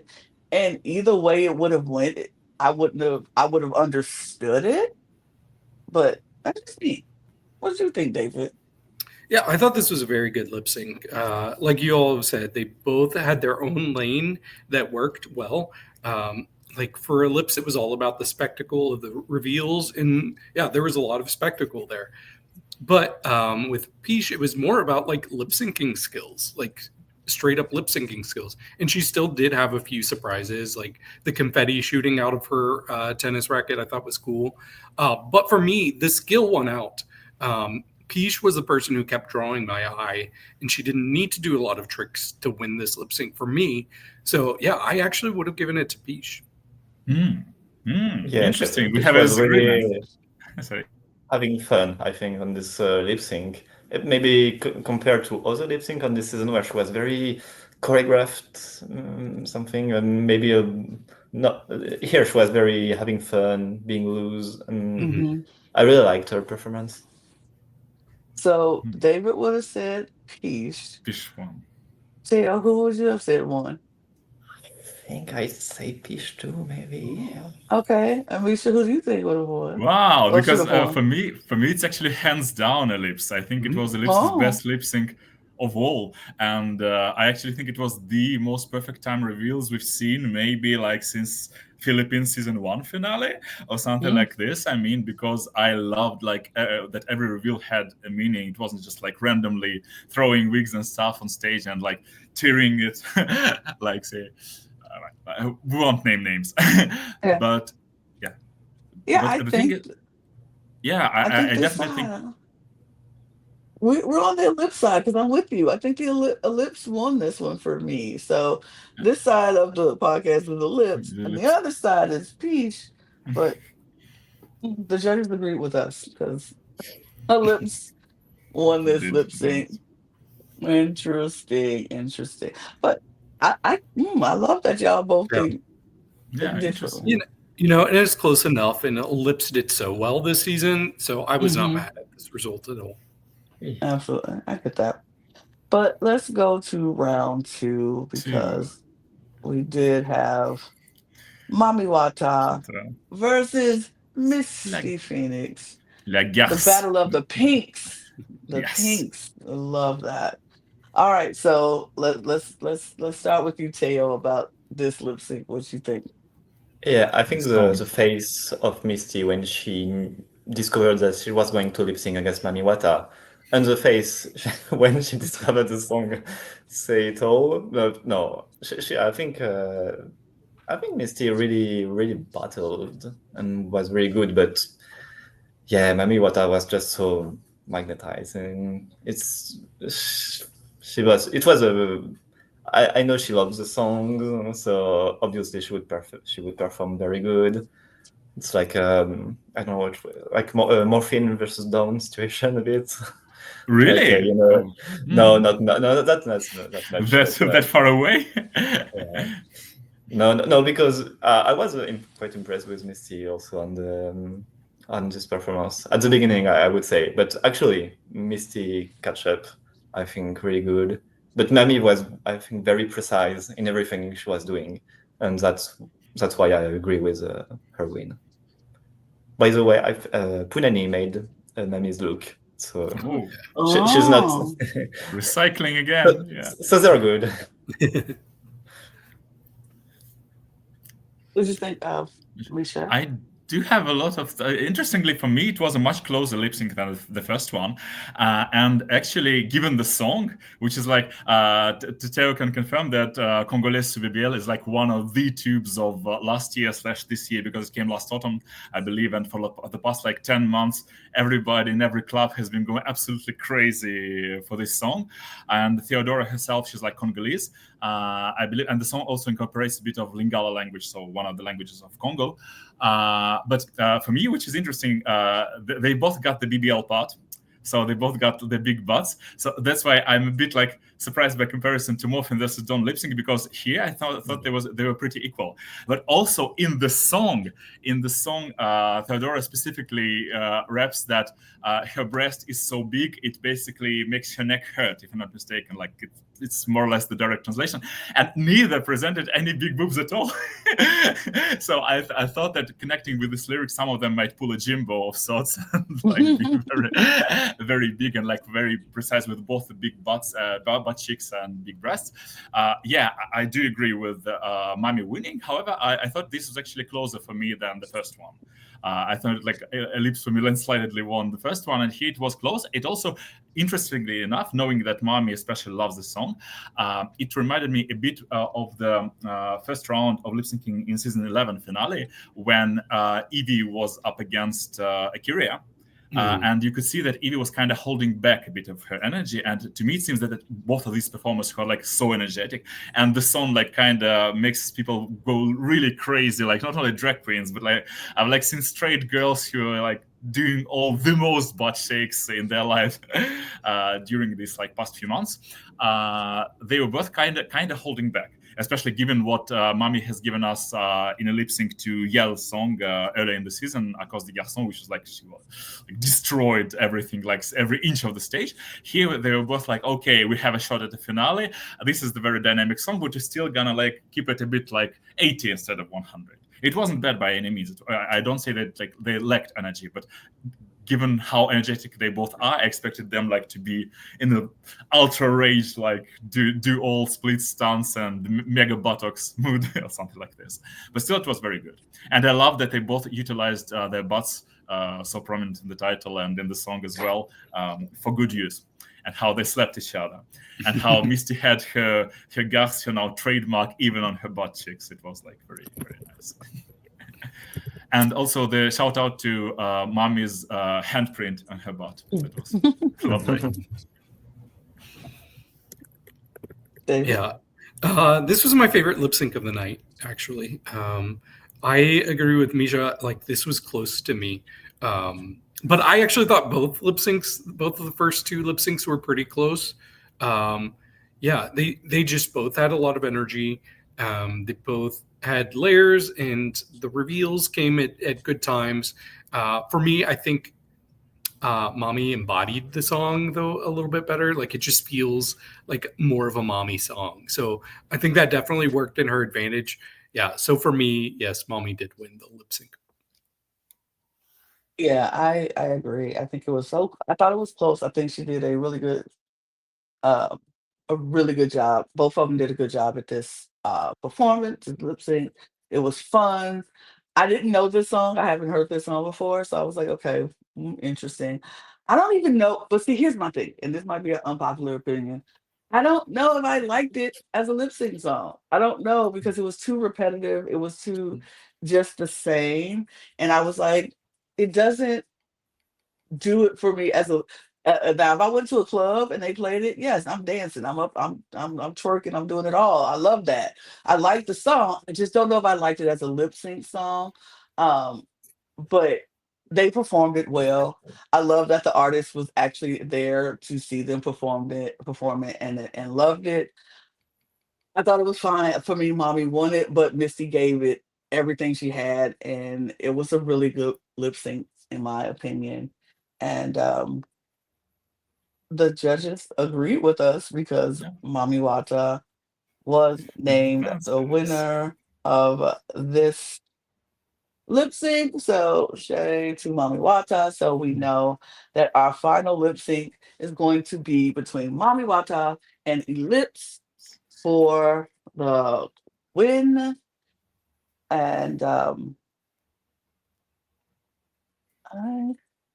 Yes. Oh, those looks. Yeah. these looks, these They looks, I'm sure they planned it. I mean, they of planned the cohesion. course, they knew what the song was going to be, and they were like, let me bring out my biggest Lady Gaga-esque moments for this look. We're gonna abracadabra this up, because it was these looks were crazy. When they came out, after talking to Mami Wata in her interview, it was just like, yes, absolutely. These looks were crazy when they came out, and it was like this is the headpiece of Mami Wata for me, the spike, whatever is going on with the lips. This so good to me. They looked amazing coming out, and I was like, Absolutely.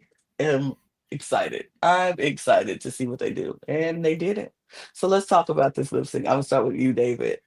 What we Yeah. think about this lip sync? First of all, when they announced that Lady Gaga Yeah. was gonna introduce them to the for the lip sync, Neither of them had as much of a reaction as I was expecting. Like they were both just like, "Oh, cool." They were so focused They on were in what's the coming. Yeah. zone. They were like, Yeah. I cannot freak out about Lady Gaga right now. I can't freak out about Lady Gaga because, yeah. Yeah, but that was cool that Lady Gaga did that. As far as the lip sync goes, I thought Mami Watta definitely started out stronger. I was glued. I was hypnotized to everything she was doing. We got the reveal in the bodysuit with all the white paint on it. I thought that was incredible. And her dancing was all there. And then Elips, I felt like she was kind of slow out of the gate, but then really stepped it up, especially in the second half. Her reveals were timed so well. Her like breaking that skull piece in half kind of reminded me of Sasha Velour in the lip sync against Peppermint in season 9. And then all the water falling on her, I was like, oh my gosh. For me, though, in the second half, I don't know what happened, but it just felt like Mami got desperate. Like first her wig started falling, and then she took it off and revealed this other wig, which I didn't really like that wig.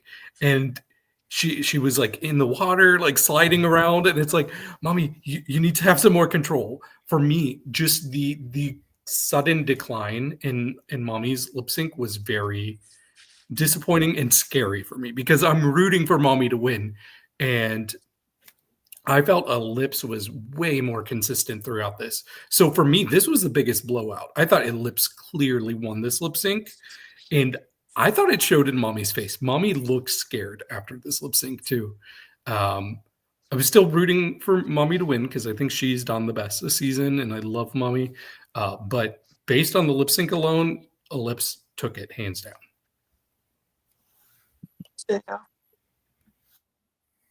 Yeah.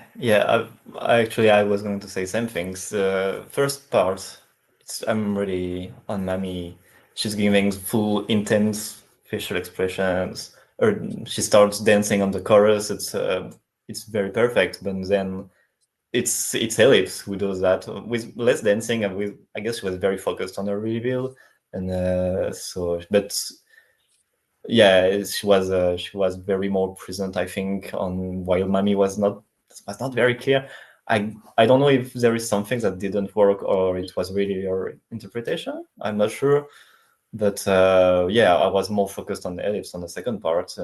Was giving now the full facial expressions in the front of the scene, everything with the reveals. So yeah, I don't know. Usually you say on the last impression, so I would say Elips won, but yeah, it was very different from the season 17 in terms of proposition and interpretation. So that's a very, very intense lip sync, I thought.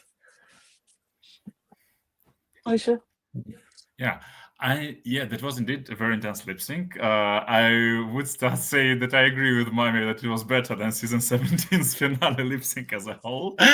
Sorry, I mean, I'm slightly confused. They didn't decide to use any other Gaga song because we used Disease for All Stars 10 finale. We could have used Garden of Eden, which is like huge, especially now here in the clubs. So yeah, I mean, they could have changed it, but okay. Can I say it kind of worked for me considering they had to start the season with like magic in their performances. So ending it with a song called Abracadabra. Yeah, I thought that was kind of a good bookend. Absolutely, that's genius. And that they had color coordination on stage, and they were, by the way, the only two queens to start with a magic show back then in the debut episode. So yeah, I would agree with most of what David said. And for me, it's usually also like how you finish is kind of more important than when you start, because Mami did have a bit of, like kind of Saphira situation against Nymphe when she started to do kind of random things as the second part of her performance. However, I actually think that her, how to put it well, this like dancing fever, which kind of caught her body and connected her with the ancestors, didn't look as desperate for me. I thought it actually worked with the song, because the song, especially with those like intense dance breaks when it's like literally break beat, it kind of works, like this like cramp stuff. But yeah, it kind of at one moment there was one moment when it kind of seemed a bit desperate, and it reminded me of when Jinx asks Alaska when we were back in season 5, "Do you dance?" And she said, "I do cramp dance." And Jinx asks, "What's that?" And she shows like this something random dancing. Elips started really slow. I actually think that Mami, for me, won the first 2/3, probably not even a half of the lip sync. And really, but Elips' heart reveal and the finale, final part was phenomenal, really. Elips is kind of the queen of the good lip sync, good, well-timed lip sync reveals this time. So yeah, for me, it's really split. I'm still undecided as to who won overall, because I usually tend to say who did best at the very last minute is actually the winner. So I kind of tend to say Elips, but still I think overall I can see the point for when Mami won, and obviously I'm not mad for it at all. But yeah, it's very split. So I think Mami Watta won this lip sync. I do. And here's why. Because I understood what she was doing. I understood what y'all call desperation, what that was about. Because after watching it, did I think it was the best lip sync she's done? No. No, it was not the best lip sync she's done. But I understood what she was trying to portray in this lip sync. As the voodoo princess that she said she was in this was, and with this song, I agree with you, Misha. This song, it made sense for me, because with the abracadabra of it all, and Lady Gaga, especially with the break that was like, I get what she was, looking very jerky, and she was a voodoo princess, and as voodoo princesses go, when they are starting into their rituals, some other source or force takes over their body, and they lose control of themselves, and it's kind of just I get what she was doing, the ceremony of being a voodoo princess and doing a spell or casting a whatever they do. I'm not into voodoo, because no, but I've seen things where it's like another spirit or a form of something has taken over their body. They have no control, and it's the person, the spirit that's taking over the body doesn't have human form, so they don't know how to control the body. So they do. It's more like a jerky move. Did it seem like a lot at that end? Yes, because it was a lot. But I think it was gradually happening throughout the song. It started out with the African dance when she was doing that, and it was like, okay, that's cute. Then something took over, and it was bah, bah, bah, bah, bah, bah. So I got it. I understood it. It seemed a little jerky. It seemed a little desperate at the end. I think she planned this thing perfectly, but I felt like it was a little too perfect. It was a little too planned, and it wasn't fluent. It was like she knew exactly what she was going to do at the exact moment, at the exact time of the song. When this part come on, I'm taking this off. When this part come on, I'm taking this off. When this part come on, I'm taking this off. It was perfectly timed, but it didn't leave room for fluency for me. I liked it. I loved it. I think they both did a good job. I thought it was both so close. Either one of them could have won for me, and I would have understood why, because it was that close. I'm not gonna say it was a hands down win for me. Like, it was never a hands down win, because, like you said, Misha, 2/3 of it, Mami was eating up Elips. Elips came back at the end and ate up Mami. So it's kind of like it balanced itself out. So either one of them could have won, and I was like, I see it. But I liked it. It wasn't my favorite, but I liked it enough. I liked it enough. But I thought Mami won, because I think the first half impressed Nikki so much that it was like, I'm not going to take the last few minutes and say, or the last seconds of it, or say, oh, that's one for me. I think, I personally, but I think Mami won, and I Nikki agreed with me. And she definitely won the season too. She won the season. So, She definitely won the season. But because let's be frank, let's be real, keep it a buck. Mami ate this season up. Like, she didn't have a lot of missteps along the way. Um, Her runways, vast improvement from season 2. She kind of like cleared the season and the things. She was the one with the most wins, and every time she got in that top 2, she won her lip sync. Like, I, Mami Watta 8, she deserved. I'm so happy for her. It was just good. It was just good. But I could have seen a world where Elips won this, and I would have been like, definitely deserved, makes sense because Elips also chewed this season. She ate this season. I didn't have a bad moment on the runway with Elips either. All of her runways kind of ate. She did well in every challenge. Her talent show still is my favorite thing. Her talent show performance was still my favorite of this season. I think Elips, great performer. I did not like I could not I didn't watch season 1, but I fell in love with Elips in this season. I absolutely love her. I think she's a amazing queen, and her winning would have been very satisfactory to me. Very satisfactory to me. And I'm very satisfied with Mami though too, because I love Mami Watta. I mean, as you should. When you watch the season 1, Lana, it's kind of funny because for Elips, it was never like the question of the runway most of the time. I mean, maybe she had like one slight slip up, but it was mostly the consistent critique of get out of your shell, like come out, show us more personality. And although she did it in the Snatch game when she wasn't even on top on her season, now it was more like a personality redemption, not even like a redemption, but more of this like story time for her, more her opening to the world, which she did. And she proved that she doesn't have to be like in her case she's not like that loud. She has a more Sasha Velour kind of demeanor to her, a bit more cerebral, but she did it very well, and I love that for Elips because that was like kind of her storyline. For Mami it was like cook your runways and get less green with more polish. For Elips it was really about like projecting more, and she did it, and in her way it's cool. Yeah, so I love them both.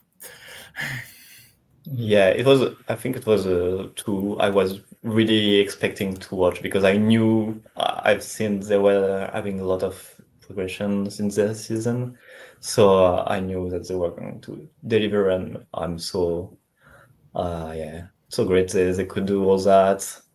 I think it's the best season in terms of look in France and in performances too, maybe. Well, but either way, it's I think the other one I wanted to really see is Kam, and she I think they really showed progression, really showed new things, and Mami was probably the most deserving because she stepped on the competition.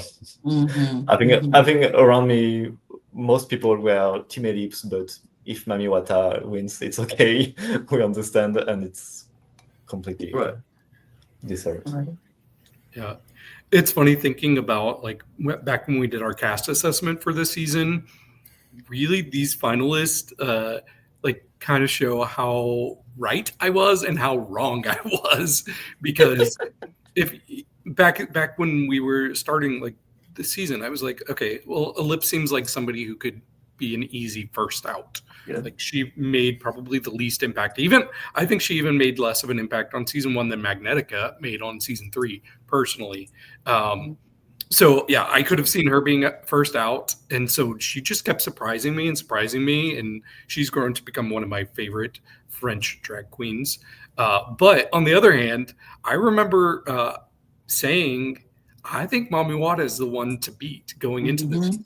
And right now that seems like, well, duh. But back then, like, we didn't know because there's so many other people that had really strong reputations going in here. Punani seemed like a front runner. Of course, Kam.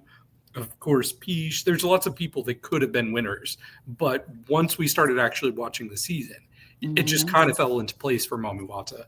So that's why I'm really happy that she won, because she's always been one of my favorites. I loved her in season 2, and it was great to see her come back and show all of the things that we loved from her in season 2, but also the things that you might have critiqued her for in season 2. She showed that she fixed those, that she's redeemed herself. So I think she's such a deserving winner, and this is handily my favorite season of Drag Race this year. Absolutely. Absolutely. Hands down.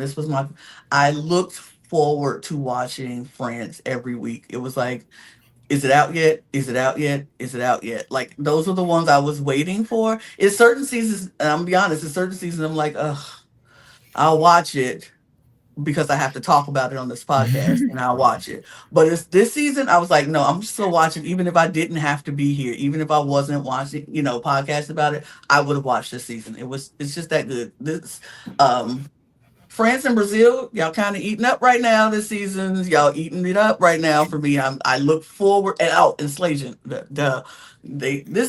This crop that we have right now has been good drag race. Good drag race, period. So I hope the rest of y'all coming out later stick with the program because I want to be excited to watch every episode. But Exactly.